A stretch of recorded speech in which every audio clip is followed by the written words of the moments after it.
These are the interviews from Chat City on Preston FM. Don't forget, our show is live weekdays from 10 till noon.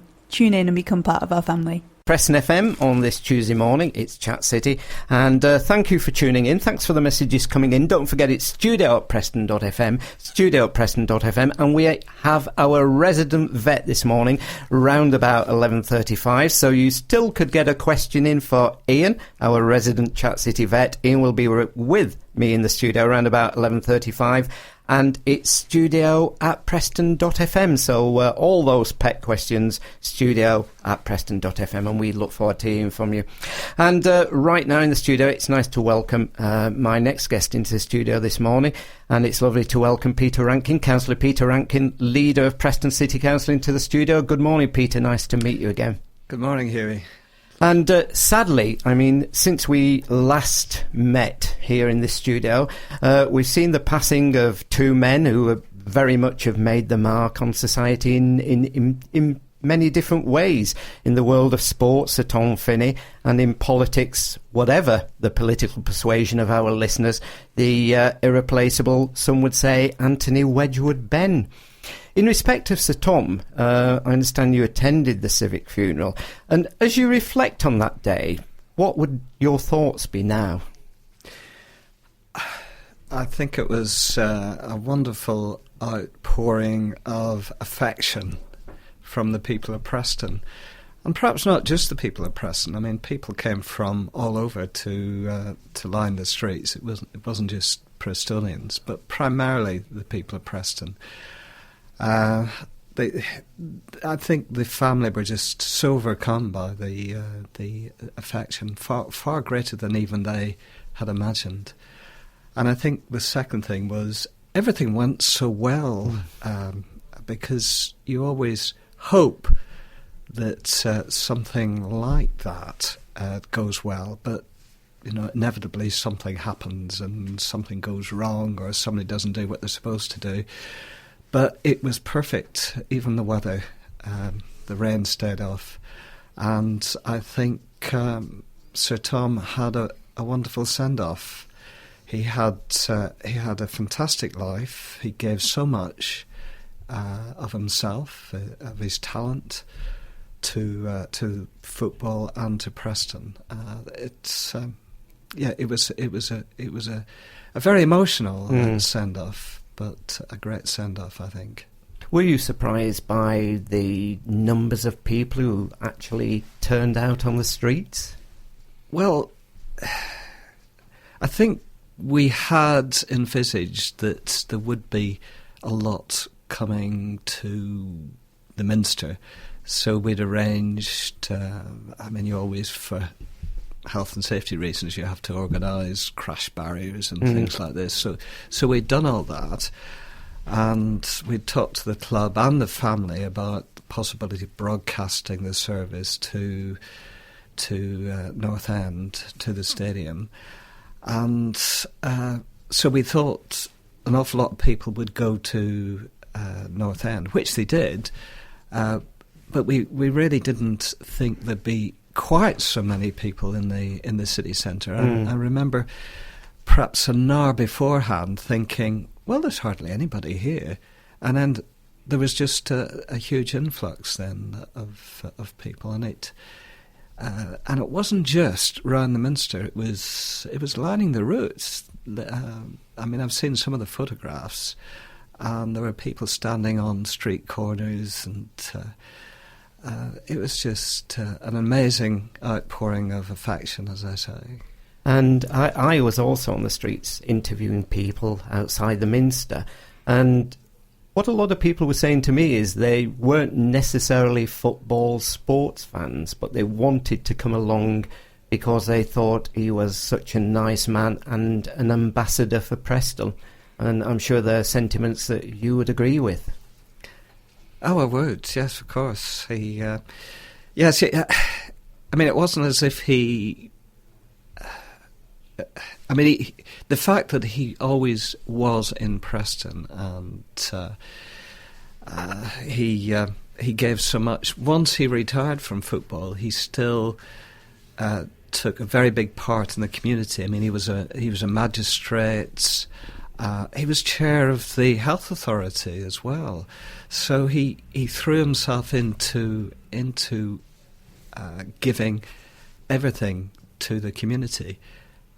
I mean, there are plenty of other people who give and volunteer for roles like that, but Sir Tom gave everything to sport as well as all these community posts. Excuse me. So I think people really appreciated that there are many charities who, when they invited Sir Tom to attend, he would do his utmost to come along to charitable events, and those charities knew that if they had Sir Tom there, then they would get a big turnout and they would have a successful event. Right. And it's been announced this week by the Football League that they're to name an annual award in honour of Sir Tom Finney. Is there anything more within the city that you would like us to see, either personally or in your profession as leader of the City Council, that we do here within Preston itself? That's very difficult, isn't it? There can't be many people who were so honoured in their lifetime that having that wonderful statue outside North End. The stand named after him. There's a school named after him. There's a street. I don't know what's left really. It would be difficult to come up with anything more. So certainly the recognition remains within the city. Well, of course, he has been recognised as a legend in his own lifetime. It would be difficult to think of anything else really to honour him by. Right, well, now for some, Tony Benn was a national treasure. To others, he was regarded as a creator of splits and maybe rancor. What were your views of the man as a politician? I thought he was great. When I was a lot younger, I was a big fan of Tony Benn's, and I admired his tremendous energy. I remember one time going down to some demo in London where he was speaking, and it was an exhausting day, and we came back on the train, and we found Tony Benn at Preston Station, who was going back to London because after speaking at the demo in London, he came up to speak to a group in Blackpool, and then he was on his way back. Yes, when we met him at Preston Station. So he had tremendous energy and a really nice guy. And there's a story that when he came up to Preston to speak, this must have been in the early 80s, late 70s. He was put up by friends of mine, and he refused to bed. He said, "I'll just give me your couch. I'll just sleep on your couch." So he slept on the couch just after the speaking at the rally, and so he was a very genuine person. And a lot of his ideas, of course, didn't find favour with the mainstream Labour Party. No. I mean, there were those who do say that it was because of Tony Benn that maybe Labour remained out of power for, was it 18 years? I mean, is that a view that you would share? It's very difficult to know, even with hindsight. Certainly there were very big splits in the Labour Party at that time. The SDP were formed out of the disagreements in the party between the left and the right at that time. People weren't, like Shirley Williams, weren't prepared to stay in the Labour Party and fight their corner as other people did. And It was, I think, it was more due to the fact that David Owens and Shirley Williams left the Labour Party, which caused the problems than what Tony Benn did. But yes, he was a great guy. I remember. Not that long ago, it can't have been more than about 10 years ago, he came to speak at the Guildhall, and he was touring the country just doing an evening with Tony Benn. Yes, I remember that. And the Guildhall was absolutely full of people, and he just regaled us with these stories, and very, very amusing. I mean, he was... He was a very bright guy, but he also was very amusing, and he could whatever tale he told, he could always make it amusing, and he had people absolutely rapt listening to his stories. I mean, there were many times you had to remind yourself that you perhaps didn't agree with his politics after you'd heard him, because he was so convincing in the arguments that he would put over. Yes. I know what you mean. I certainly found listening to any questions on the radio and being utterly convinced by what he said, and hearing the rapturous applause he got from an audience in Cheltenham, or somewhere where the majority of people would be Tories, and yet he got a fantastic reception because he spoke so well and from the heart. So do you think in the present political climate, will there ever be, or is it even possible that we'll ever see a kind of Tony Benn in the future? It's very difficult, isn't it? I mean, I'm obviously a Labour Party member, but I can't see anyone in the Labour Party who comes close to Tony Benn, or indeed many of the huge figures in the past, and I can't see them in the other parties either. There aren't those people of stature that I grew up with. Right, and more recent and more local, two headlines in the local press. One was Preston could bid to become fracking capital, and the other was shale gas firm hails Preston as frack friendly.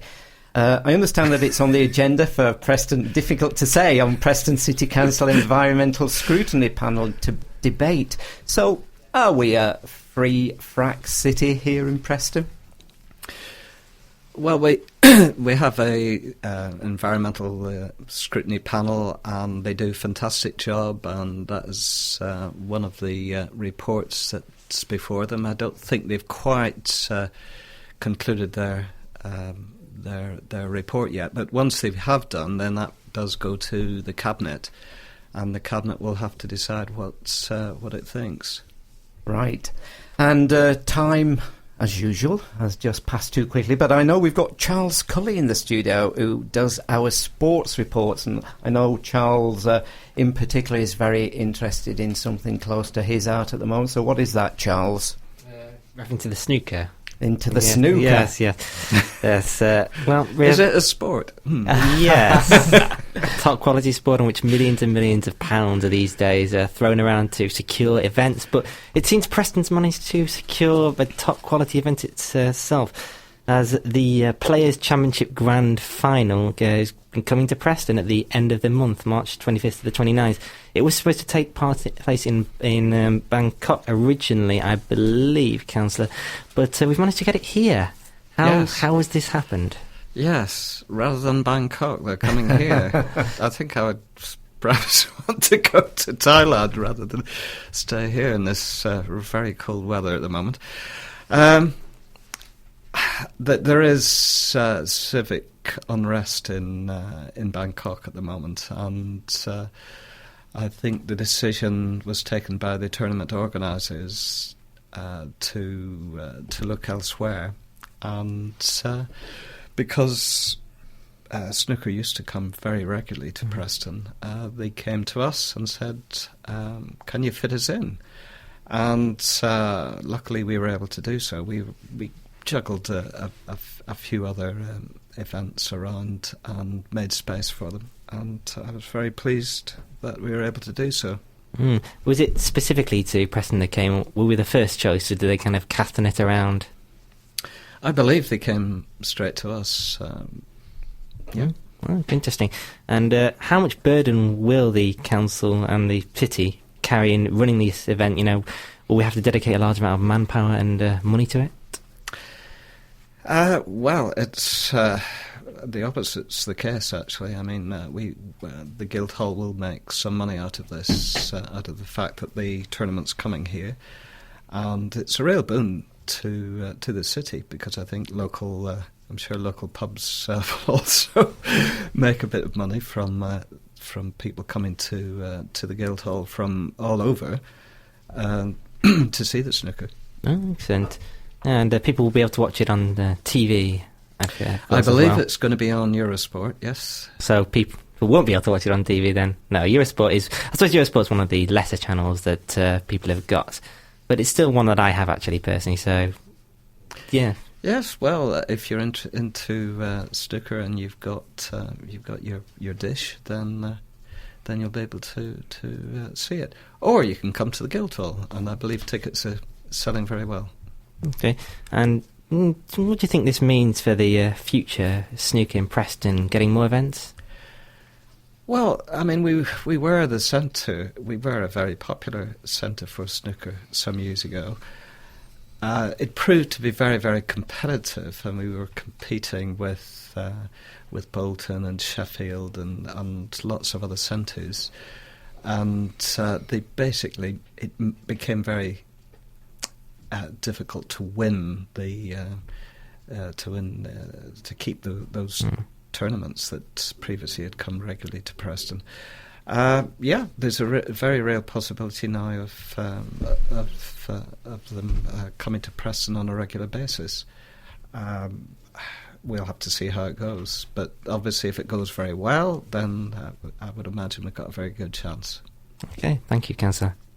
Okay, and can I thank Councillor Peter Rankin, leader of Preston City Council, for coming in the studio this morning, and look forward to seeing you next month. The months are going by, so next time, Peter, hopefully it will be a little warmer than it is at the moment when we get you back. So. Yeah, back next into the studio. And also in the studio is Jimmy Kahn, and there will be an interview, I think, on Speak Up Preston. Is that right, Charles, with Jimmy about the forthcoming Preston Games? When will that be? That's planned either tonight or on Thursday. We've 6:30 to 7 p.m. on 103.2 Preston FM. Yes, we've got a lot of material right now for this week's two shows that we're having to divide up between then. But I'll try and get it on tonight's show, definitely. Okay, so that's Speak Up Preston. So whatever you do, don't miss it tonight and Thursday, so that you don't miss the interview with Jimmy Kahn. Okay, and you're with Chat City on this Tuesday morning. Thanks for listening to our podcasts. But don't forget, Chat City is live weekdays from 10 till noon on 103.2 Preston FM.